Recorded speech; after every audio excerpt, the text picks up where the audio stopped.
नमस्कार शेतकरी मित्रांनो, रुपाली सूर्यवंशी या आमच्या यूट्यूब चॅनलवर आपल्या सर्वांचे स्वागत.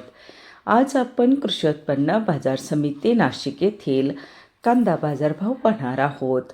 जे शेतकरी मित्र आमच्या चॅनलवर नवीन असतील त्यांनी प्रथम चॅनलला सबस्क्राईब करून सपोर्ट करावा.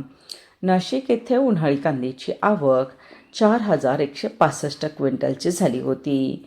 उन्हाळी कांद्याला भाव मिळाला आहे. किमान दर 800 रुपये, कमाल दर 2,700 रुपये, सर्वसाधारण दर 2,100 रुपये असे होते नाशिक येथील प्रति क्विंटलमधील कांदा बाजारभाव.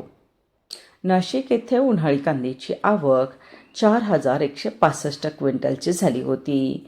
उन्हाळी कांद्याला भाव मिळाला आहे. किमान दर 800 रुपये, कमाल दर 2,700 रुपये, सर्वसाधारण दर 2,100 रुपये असे होते नाशिक येथील प्रति क्विंटलमधील कांदा बाजारभाव.